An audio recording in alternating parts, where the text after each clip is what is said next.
अस्सलाम वालेकुम। पंजाबी रीत 12 अज असी इस सिलसिले च दो चीज़ों के उत्ते गल करांगे।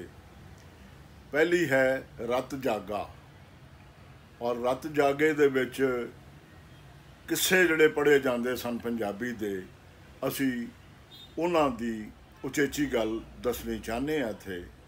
ते दूजी गल है रंडे बारे कि साडी रीत दे विच या आम वसों दे विच रंडे जी नूं जिंदी तीवीं मर गई होवे उन्हों किस तरह लिया जांदा सी। तो इन्हां दों ते असी गल करांगे।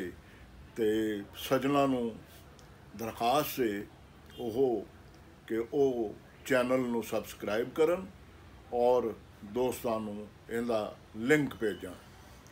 सो पहली गल रत जागा। किसी कीर्तन मंडली का कीर्तन हुंदा है हमद गाउणी, भजन गाउणा, तारीफ गाउणी। तो हमद तारीफ गाउण वाली मंडली दा सारी रात जाग के कीर्तन करना ते चाहवाना शरधालुआं नूं यानी शरधा वालियां नूं सारी रात जाग के कीर्तन सुनाउणा या साध संगत की सेवा करनी।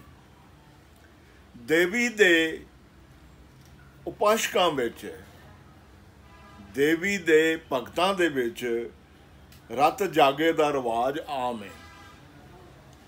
जदों किसी देवी दे सेवादार या भगत की कोई मन्नत पूरी हो जाती है तो रत जागा करते ते सारी रात देवी दियां भेंटां गाउंदे ने। ये भेंटां भी साडी पंजाबी शायरी दी एक बनतर है। कांगड़े विच जिथे देवी दे सेवादार भारी गिनती च ने, रत जगे दा या रत जागे दा रिवाज आम है।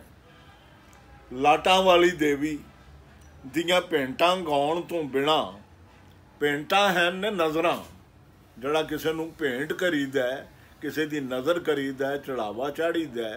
इस तरह ये शेरी बनतर है भेंट, और भेंट की जमा है भेंटां। भेंटां गावन तो बिना राजा गोपी चंद, पूरन भगत ते भरतरी हरी की कथा भी की जाती है। चेते रवे ये साडे पंजाबी जबान दे मशहूर किस्से ने। राजा गोपी चंद, पूरन भगत ते भरतरी हरी।